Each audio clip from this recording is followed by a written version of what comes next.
In 1920, Olive Thomas was in the prime of her life.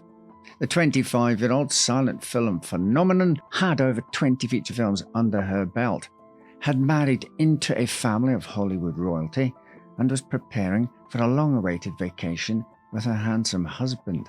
But on the eve of the happy couple's departure from Paris to London, Olive's apparent bright future took a dark turn.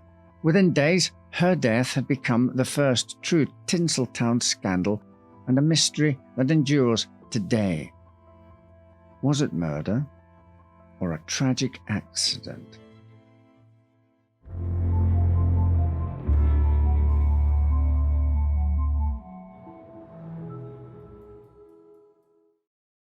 Though by the time she died, hers was a household name, Olive Thomas had humble beginnings.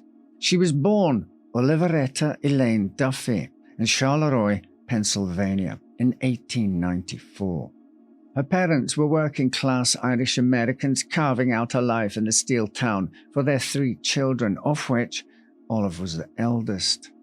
Her father, James Duffy, died in a work-related accident in 1906, leaving the family to gather their scattered lives and move to McKees Rocks, where Olive and her brothers lived with their grandparents, so her mother, Rena, could work in a local factory. As was common among working-class families in the early 20th century, Olive left school at age 15 to help support her siblings. She found work at Joseph Horn's department store, where she sold gingham fabric for a wage of $2.75 per week. At age 16, she married Bernard Crew Thomas, a train station clerk, and used her newly married status to gain a clerk job at the Pittsburgh department store. The union between Olive and Bernard was an unhappy one, and they separated in 1913 after just 2 years of marriage. By then, Olive's hopes of finding a comfortable life in Pennsylvania were well and truly dashed. She had big dreams of fame and fortune and knew she needed to chase them.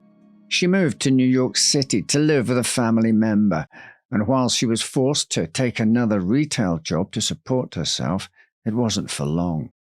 In 1914, she entered and won the Most Beautiful Girl in New York City contest held by artist Howard Chandler Christie. Overnight, she was among the most in-demand models in the city, posing for some of the most esteemed artists of the day. One of the artists, Harrison Fisher, wrote Olive a letter of recommendation to Broadway legend Florence Ziegfeld Jr., landing her a coveted spot in Ziegfeld Follies, a series of lavish reviews. She was so popular that by 1915, she'd been recast in Ziegfeld's more risque and exclusive Midnight Frolic. She also started an affair with Ziegfeld himself that ended only after he refused to leave his wife, actress Billie Burke, best known as Glinda, the Good Witch of the North, to modern audiences. Olive's time with Ziegfeld drew many interested eyes, including from Hollywood. In 1916, she signed with the International Film Company and made her on-screen debut in a film serial called Beatrix Fairfax. The next year, she appeared in the full-length Paramount drama A Girl Like That. Soon after, she signed with Triangle Pictures and, in true starlet fashion, revealed she'd secretly married actor Jack Pickford. The couple met on the Santa Monica Pier shortly after Olive moved to California and quickly bonded over their love of film and partying. Jack was the younger brother of Mary Pickford, a film industry pioneer nicknamed the Queen of the Movies. Jack and Mary's sister, Lottie, was also a successful film star, and together, the trio formed an impressive Hollywood dynasty. Although Olive was afraid her marriage to Jack would make others believe she'd found success only because of her proximity to the Pickfords, there was no denying that she was a star in her own right. By 1918, she'd been signed by Selznick Pictures Company for a salary of $2,500 a week, and she became the leading lady in films like Upstairs and Down, Love's Prisoner, and Out Yonder, In 1920, she played a teenage girl dreaming of a life beyond her boring town and the flapper. The film was the first in the United States to portray the flapper lifestyle and was responsible for bringing the term into the American vernacular. Olive was frequently cast as the girl next door, but in real life, she was far from the innocent characters she played on screen. She and Jack were both famous for their hard-partying ways. Screenwriter Frances Marion would later say of the couple, "They were the gayest, wildest brats who ever stirred the stardust on Broadway." Both were talented, but they were much more interested in playing the roulette of life than in concentrating on their careers. Neither of Jack's famous sisters were particularly pleased with his relationship with Olive, which may account for their secret elopement. Jack was a long-time bachelor before his marriage to Olive, known for his all-American good looks and lavish lifestyle. His penchant for drugs, alcohol, and beautiful women didn't end with his marriage to Olive. When the pair weren't partying together, Jack was entertaining a string of one-night stands and, according to some sources, becoming addicted to heroin. Jack and Olive's marriage was marred by explosive arguments followed by expensive gifts and renewed passions. They juggled hectic film schedules that left them with little time for the travels they discussed early in their relationship. By 1920, their marriage was in tatters, and they decided it was time to rekindle their romance with a second honeymoon. In true Jack and Olive fashion, they did not retreat to a sandy beach or a quiet alpine lodge.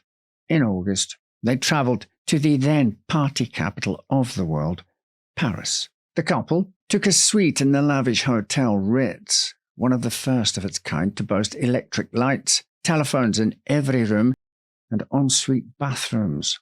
On September the 5th, Olive and Jack hit the town, ripping through Paris's famous nighttime scene with utter abandon. However, these wild parties would be Olive's last. The pair didn't return to their suite at the Ritz until the early hours of Monday, September the 6th. The next time the couple emerged from the hotel, Olive was carried out on a stretcher and taken to the American hospital in Neuilly-sur-Seine. Little was known of Olive's condition, only that it was reported she was suffering from mercury poisoning. The Pickford sisters told the press they'd heard nothing from Jack about it and assumed the lack of news meant it was only a minor illness. Jack was silent on the matter, and reports stated that Olive was being treated by private nurses. With little in the way of facts to print, the press devoted columns to speculating about the state of the couple's marriage. Had Olive attempted to take her life? Had Jack taken out a life insurance policy on his wife and then tried to kill her?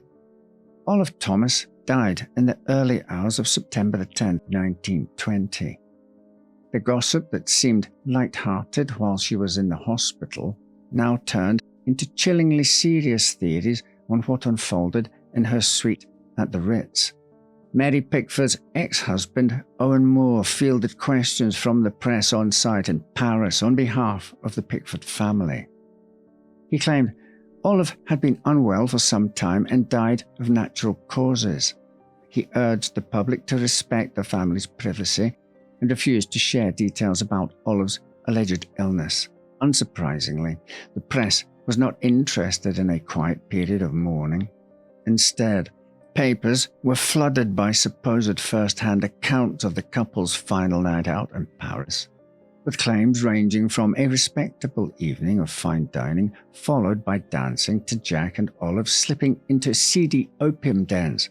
One account even suggested that Olive had drunk bootleg rocket fuel that contained toxic levels of ethanol. Jack Pickford gave his account to the Los Angeles Herald-Examiner 3 days later. According to Jack, the couple had returned to their room at about 3 a.m. on the 6th.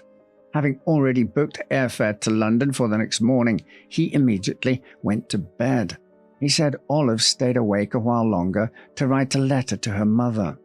Some time later, he was awoken by Olive yelling, "My God," from the ensuite bathroom. He claimed he jumped out of bed and rushed to her, and she told him to find out what was in the bottle. In the bathroom, Jack found the bottle in question, which was labelled in French and whose contents Olive presumably just consumed. When Jack realised his wife had drunk poison, he said he called for a doctor and began forcing water and egg whites down Olive's throat to induce vomiting. When the doctor arrived, he pumped her stomach 3 times before finally moving her to the American hospital for further treatment. An autopsy seemed to support Jack's claims. Olive had died of acute nephritis caused by mercury bichloride absorption. Her death was ruled an accidental poisoning, and Jack departed Paris with Olive's body, having been cleared of suspicion by Paris police. But the scandal was far from over. Mary Pickford claimed the poison must have been left in the couple's bathroom by accident by a maid.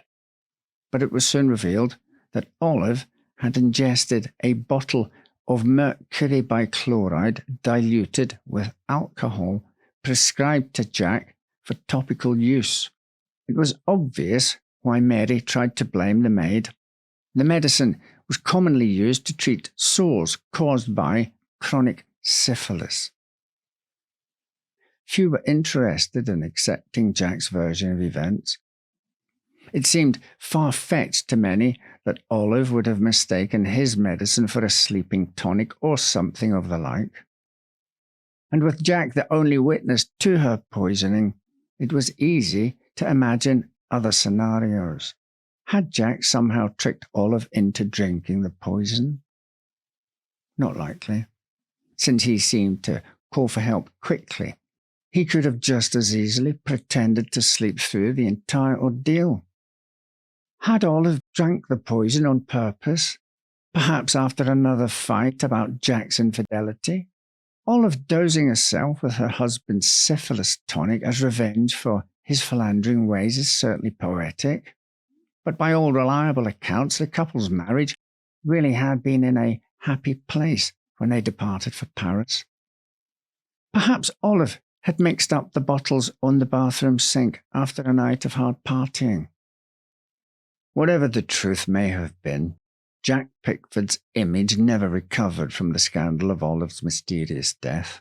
He married twice more, both times to former Ziegfeld girls, but claims of abuse and alcoholism ended both relationships.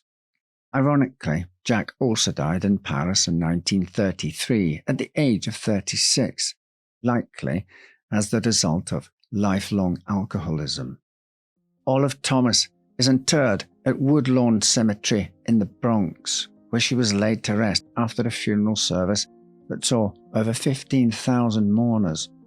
Her films were re-released at cinemas across America, giving Olive, in death, the kind of fame she'd so dreamed of during her early days in New York City. But her story may not be over yet. Many believe that Olive's ghost still resides at the New Amsterdam Theatre, where she performed with Ziegfeld Follies. Once the most opulent theatre on Broadway, the New Amsterdam fell into disrepair for decades until the Disney Theatrical Company purchased the building in 1993. Following the theatre's reconstruction, stories about a beautiful woman in a green 1920s style dress walking around and then suddenly vanishing began to circulate. Once, a nighttime security guard felt a tap on the shoulder and followed a mysterious woman in a flapper dress until she disappeared through a wall. A group of Disney staffers reported that during a meeting at the theatre, they talked about Olive, and someone had said that Mary Pickford was the real star of the silent era. Moments later, a stack of DVDs flew into the air and crashed across the room. The ghost of Olive Thomas is so well known to everybody who works at the New Amsterdam that a photo of the actress has been placed at every entrance to the theatre so that workers can greet her as they enter and exit. They believe this gesture keeps Olive's shenanigans to a minimum. Since Olive's death created a scandal that overshadowed her contributions to Hollywood, it's nice to know that she's finally getting the recognition she deserves. Thank you for watching. Right then, take care, and I'll see you next time with another story to make you say, well, I never.